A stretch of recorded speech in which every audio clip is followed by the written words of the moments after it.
Bismillahirrahmanirrahim. Assalamualaikum warahmatullahi wabarakatuh. Kami dari kelompok 5 yang beranggotakan saya sendiri, Dafat Nasari, Ahmad Haris Darmawan, dan juga Mardayanti akan membicarakan mengenai Omni Manajemen for Islamic Perspective.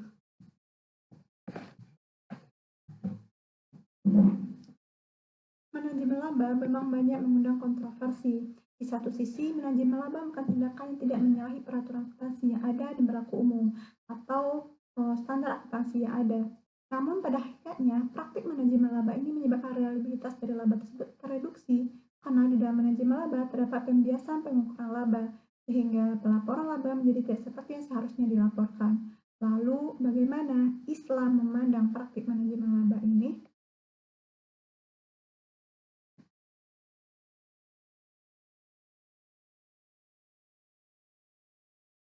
Baik, kita akan membahas mengenai part manajemen laba, alasan terjadi manajemen laba, bentuk-bentuk manajemen laba,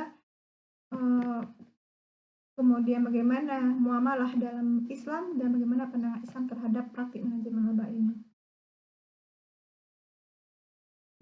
Nah, apa itu manajemen laba? Secara umum dapat kita artikan bahwasanya manajemen laba merupakan suatu tindakan yang dilakukan dengan sengaja oleh seorang manajer untuk mengarahkan pelaporan atas laba pada suatu tingkatan yang diinginkan dengan tujuan tertentu dengan dibatasi oleh prinsip akuntansi yang berterima umum atau GAAP. Praktik manajemen laba ini dalam bisnis dianggap sebagai alat untuk mempercantik pelaporan keuangan suatu perusahaan atau kita dengan istilah window dressing. Kod pada tahun 2016 mendefinisikan bahwa manajemen laba ada tindakan yang dilakukan melalui pilihan kebijakan akuntansi untuk memperoleh tujuan tertentu. Sedangkan Asih dan Gundono pada tahun 2000 mendefinisikan bahwa manajemen laba sebagai suatu proses yang dilakukan dengan sengaja dalam batasan General Accepted Accounting Theory. Dan yang ketiga, Fisher R.S. Rosenwig tahun 1995 telah mendefinisikan bahwa manajemen laba merupakan tindakan manajer untuk meningkatkan atau menurunkan laba yang dilaporkan saat ini dari satu unit yang menjadi tanggung jawab manajer tanpa mengaitkannya dengan peningkatan atau penurunan perusahaan, penurunan profitabilitas ekonomi jangka panjang. Dan sebenarnya apa alasan terjadinya manajemen laba ini? Mungkin teman-teman semua pernah mendengar istilah teori agensi, yang mana antara prinsipal sebagai pihak yang memiliki dana, yang memiliki modal, dengan pihak manajer selaku pengelola perusahaan akan terjadi benturan kepentingan. Dan di sini juga terjadi asymmetric information, yang mana pihak manajer akan lebih mengetahui kondisi perusahaan yang sebenarnya dibandingkan dengan prinsipal. Nah, seorang manajer di samping ingin menyejahterakan perusahaan secara manusiawi, dia juga ingin menyejahterakan dirinya sendiri. Dan inilah yang menjadi akar terjadinya manajemen laba ini. Bagaimana pihak manajer mengondisikan nilai laba sesuai dengan yang dia harapkan. Dan untuk mendukung itu semua, kita memahami juga bahwasanya asumsi kodrat manusia yang menjadikan kenapa manajer tadi bersifat kenapa manajer tadi melakukan manajemen laba. Pertama, bahwasanya manusia itu memang sifatnya egois atau self interest, kepentingan itu kepentingan dirinya itu di atas kepentingan yang lainnya. Itu adalah sifat alami manusia. Yang kedua, limited thinking. Bagaimana manusia ini memang berusaha untuk mengambil enaknya saja gitu. Jadi kesenangan yang tanpa dibandingkan memperjuangkan atau mempertahankan sebuah idealisme. Kemudian manusia ini jadi cenderung untuk menghindari yang namanya risiko, sehingga manajer akan berupaya untuk menstabilkan nilai laba untuk menghindari risiko-risiko di masa mendatang. Kemudian motivasi-motivasi lain yang menyebabkan terjadinya manajemen laba, yang pertama adalah debt covenant. Pelanggaran terhadap debt covenant atau kontrak utang jangka panjang akan menyebabkan suatu hal yang merugikan bagi perusahaan terkait dengan citra perusahaan tersebut. Maka perusahaan akan berusaha untuk menampilkan nilai laba yang baik-baik saja.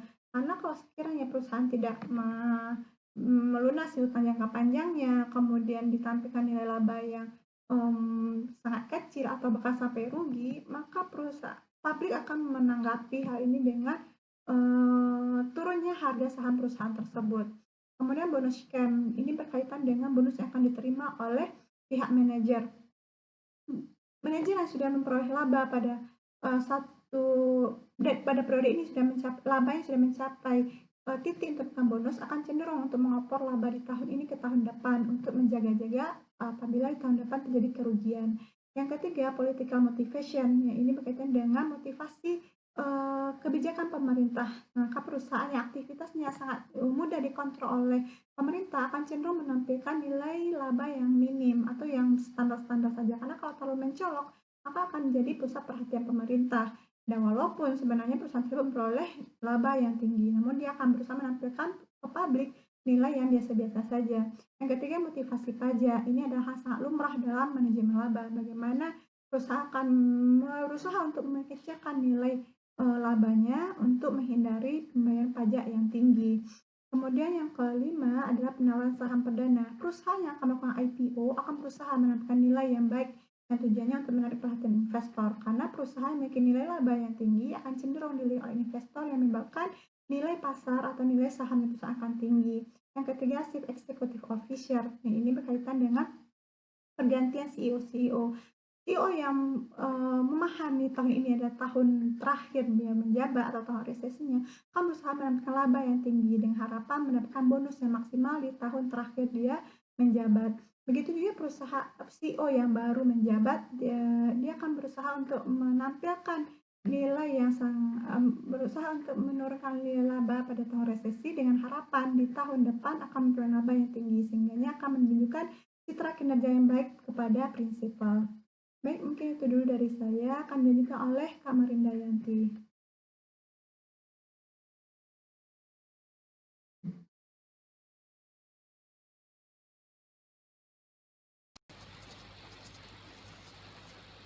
Baiklah, kita lanjutkan bentuk-bentuk daripada manajemen laba. Manajemen laba ini sebenarnya mengundang kontroversi. Di satu sisi, manajemen laba merupakan tindakan yang tidak menyalahi aturan, baik aturan akuntansi maupun aturan yang berlaku umum. Namun, pada hakikatnya, praktek manajemen laba menyebabkan reliabilitas dari laba tereduksi. Nah, di sini ada beberapa bentuk dari manajemen laba yang biasa dilakukan. Yang pertama adalah taking a bet. Pola ini terjadi pada saat reorganisasi, termasuk pengangkatan CEO baru dengan cara melaporkan kerugian dalam jumlah besar. Tindakan ini diharapkan dapat meningkatkan laba di masa yang akan datang. Yang kedua, income minimize. Nah, cara ini dilakukan dengan menurunkan jumlah laba yang akan dilaporkan. Biasanya saat perusahaan memperoleh tingkat profitabilitas yang tinggi dengan maksud untuk memperoleh perhatian secara politis. Kebijakan yang diambil dapat berupa penghapusan atas barang dan aktiva tak berwujud, pembebanan pengeluaran iklan, riset dan pengembangan yang dipercepat. Yang ketiga itu adalah income maximize. Income maximize dengan cara memaksimalkan laba yang dilaporkan agar memperoleh bonus yang lebih besar. Income maximize dilakukan pada saat mengalami penurunan kecenderungan manajer untuk memaksimalkan laba. Juga dapat dilakukan pada perusahaan yang melakukan suatu pelanggaran perjanjian hutang. Yang keempat, income something. Income something dilakukan perusahaan dengan cara meratakan laba yang dilaporkan sehingga dapat mengurangi fluktuasi laba yang terlalu besar, karena biasanya pada umumnya investor menyukai laba yang relatif stabil. Nah, sekarang kita membahas masalah apakah manajemen laba itu dibolehkan. Tindakan manajemen laba itu merupakan tindakan manipulasi data seperti yang kita bahas tadi, yaitu ada empat cara, yaitu taking a bet, income minimize, income maximize, dan income something. Nah, dengan cara menggeser pengakuan pendapatan dan biaya, maka tindakan ini disebut manipulasi karena manajemen tidak menyajikan data keuangan sebagaimana mestinya.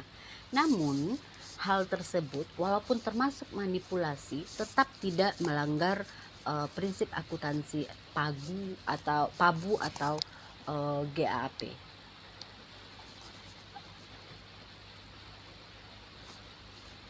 Nah, manipulasi dilakukan dalam rangka manajemen laba termasuk fraud. Sebagaimana disebutkan oleh Tuan Nakoto, jika memenuhi syarat sebagai berikut. Yang pertama, perbuatannya melanggar hukum. Yang kedua, perbuatannya mengandung unsur kesengajaan, niat jahat, penipuan, penyembunyian, dan penyalahgunaan kepercayaan. Yang ketiga, perbuatan tersebut bertujuan untuk mengambil keuntungan haram, illegal advantage, yang bisa berupa uang, barang atau harta, jasa, tidak membayarkan jasa, atau memperoleh bisnis, misalnya memenangkan tender pengaduan barang atau jasa dengan cara menyuap pejabat atau menyalurkan bisnis kepada anggota keluarganya atau kerabatnya. Nah, maka manajemen laba yang dikatakan kategori fraud apabila segala unsur yang kita sebutkan tadi itu terpenuhi. Bagaimana muamalah dalam Islam? Muhammad Hidayat, seorang konsultan bisnis syariah, mengungkapkan ada 4 pilar etika manajemen bisnis menurut Islam seperti yang dicontohkan oleh Nabi Muhammad SAW, yaitu 1. Tauhid, artinya memandang bahwa segala aset dari transaksi bisnis yang terjadi di dunia adalah hak milik Allah. Manusia hanya mendapatkan amanah untuk mengolahnya. 2. Adil, artinya segala keputusan menyangkut transaksi dengan lawan bisnis atau kesepakatan kerja yang harus dilandasi dengan akad saling setuju. 3. Kehendak bebas, artinya manajemen Islam mempersilahkan umatnya untuk menumpahkan kreativitas dalam melakukan transaksi bisnisnya, sepanjang memenuhi asas hukum ekonomi Islam, yaitu halal. 4. Pertanggungjawaban, artinya semua keputusan seorang pimpinan harus dipertanggungjawabkan oleh yang bersangkutan. Bagaimana Islam memandang praktik manajemen laba? Perlakuan manajemen laba dengan talking about income minimization, income maximization, dan income smoothing tidaklah sesuai dengan syariat Islam. Dalam surat An-Nisa ayat 29 diterangkan bahwa transaksi bisnis tidak boleh dilakukan dengan jalan yang batil dan harus ada keridhaan dalam melakukan transaksi. Sedangkan dalam manajemen laba, manajer keuangan melakukan pelaporan keuangan yang telah dimodifikasi agar memperoleh keuntungan, misalnya dengan menurunkan jumlah laba yang akan dilaporkan pada perusahaan memperoleh tingkat probabilitas yang tinggi dengan maksud untuk memperoleh perhatian secara politis. Hal tersebut tidaklah diperbolehkan karena mengandung unsur kejujuran di dalamnya.